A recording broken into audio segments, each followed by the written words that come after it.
Na sequência, né, da próxima lâmina, nós vamos ver a segunda pergunta do livro, do item 226, do capítulo 20, do livro dos Médiuns, quando Kardec, então, né, ele fala, por que então a mediunidade constitui privilégio dos homens de bem, né, não constitui privilégio dos homens de bem, e por que se vêem pessoas indignas que a possuem no mais alto grau e dela usam mal?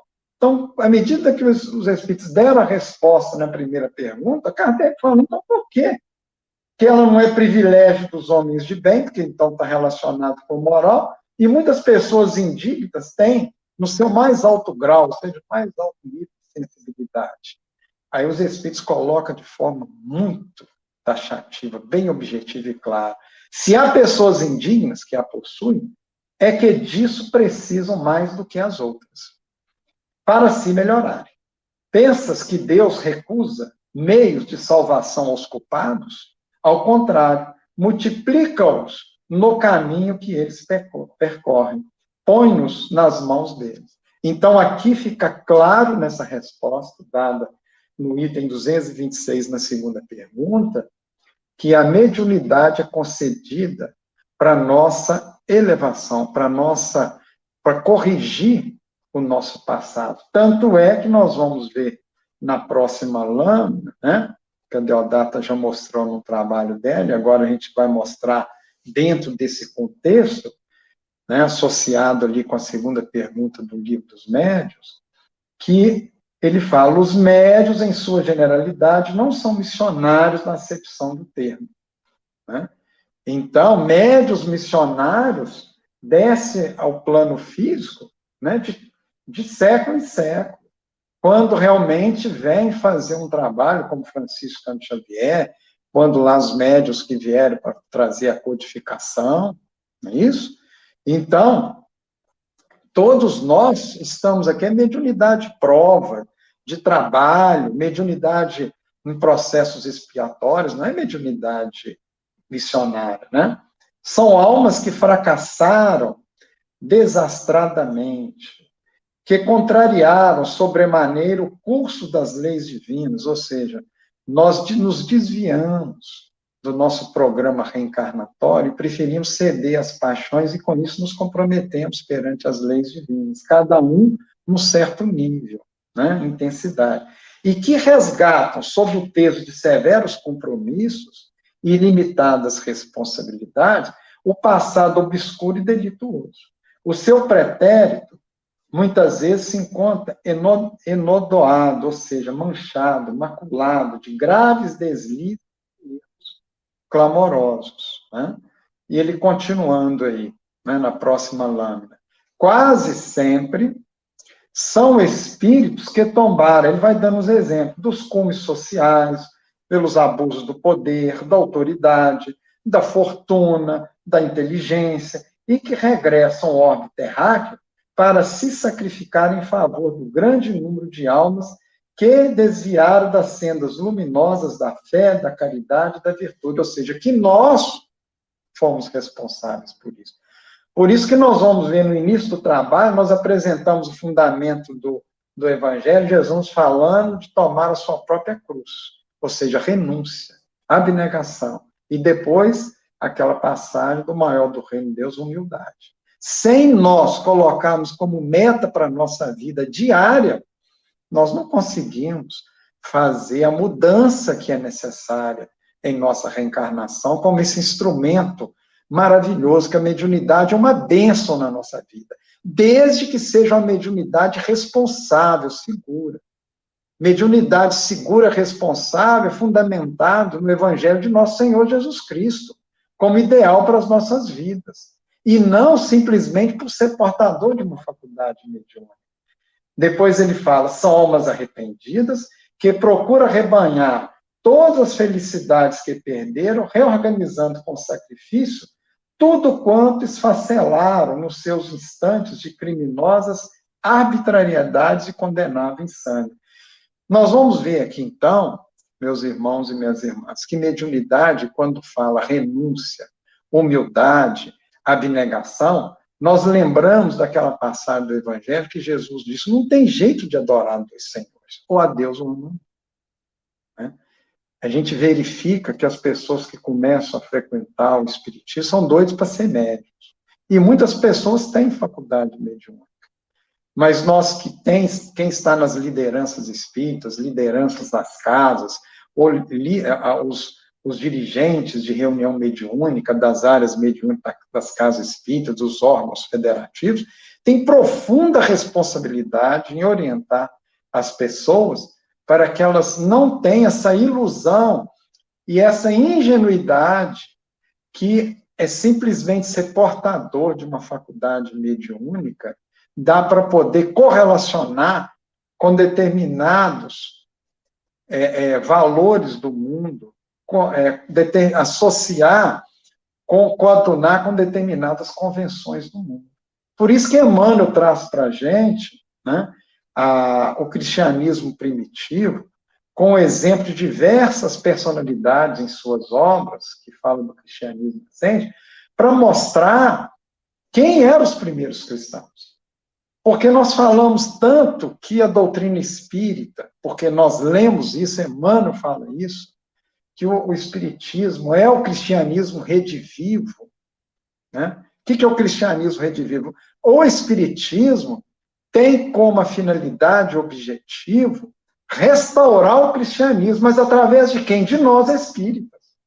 Não é o livro lá na prateleira, lá na estante, que vai transformar o mundo.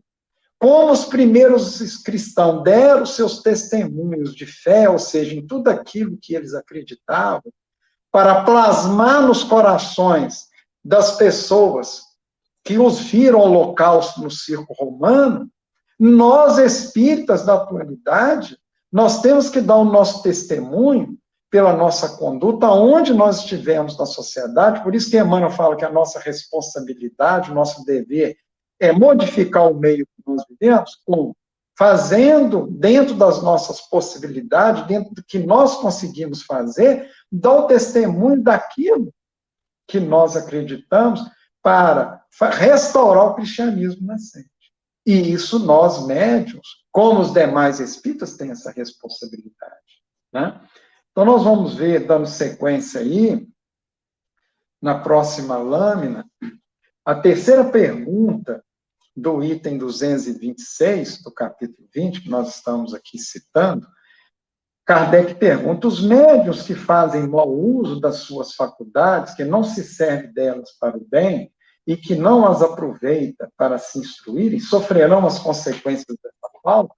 Vocês observam que a sequência que eu coloquei das lâminas tem um objetivo.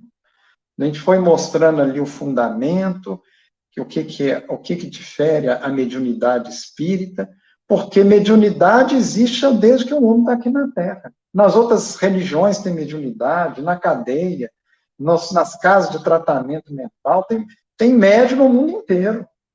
Agora, o médium espírita é diferente. Então, a gente foi fundamentando o trabalho desde o início com o Evangelho, mostrando que o roteiro é o Evangelho, depois a gente foi mostrando os fundamentos de Emmanuel, do livro dos médiuns, e nessa sequência agora, depois que nós passamos por toda a responsabilidade que nós temos no uso da nossa faculdade, Kardec é taxativo agora quando faz a pergunta: se nós não usarmos bem essa faculdade, né, o que vai acontecer? Os espíritos respondem com muita clareza também. Se delas fizerem mau uso, serão punidos duplamente, porque tem um meio a mais de se esclarecer e não aproveitam. Aquele que vê claro e tropeça é mais censurável do que o cego que cai no fosso. Então, nós, espíritas, que somos portadores de algum tipo de faculdade mediúnica, se nós não sublimá-la, nós vamos responder por isso, como nós vamos responder por quem é pai, quem é mãe, pelos nossos filhos, como nós vamos responder pelos recursos materiais que são colocados em nossas mãos para que sejam canalizados para o bem, para o nosso bem e o bem das pessoas que convivem conosco, e assim sucessivamente. Todos os recursos, que são riquezas.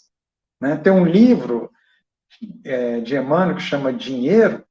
Ele vai mostrando em todas as mensagens né? Que as riquezas que Deus nos concede, todas elas são moedas, são recursos, são dinheiros que a gente pode, né, aplicar pelo bem dos outros. E a mediunidade é uma delas. E é tudo neutro, depende da nossa condição moral em exercê-la. Aí, na sequência, né, do mesmo item 226, a quarta pergunta, ele fala, né, na próxima lâmina, ele fala: há médios aos quais, espontaneamente, quase constantemente, são dadas comunicações sobre o mesmo assunto, sobre certas questões morais, por exemplo, sobre determinados defeitos. Terá isso algum fim? Então, a gente vê que o próprio Kardec, por ser, né, pedagogo, as perguntas dele têm essa sequência para a gente compreender. Então, se na pergunta anterior ele fala a respeito do uso, né, a responsabilidade de não usar bem a faculdade mediúnica, aqui ele coloca o seguinte: mas tem médios, né, que espontaneamente está sempre dando comunicações sobre o mesmo assunto, sobre certas questões morais, né, sobre determinados defeitos, né? Ele pergunta: tem isso alguma finalidade? Os espíritos falam: tem. E esse fim é esclarecer sobre o assunto frequentemente repetido, ou corrigi-los de certos defeitos. Por isso é que uns falarão continuamente do orgulho, e a outros da caridade. É que só a saciedade lhes poderá abrir, afinal, os olhos. E a gente vê isso, quem tem experiência em reunião mediúnica, às vezes vem 2 meses, 3 meses, mensagem sobre fraternidade. Será que o grupo não percebeu? 3 meses vindo mensagem de fraternidade, está faltando fraternidade entre o grupo?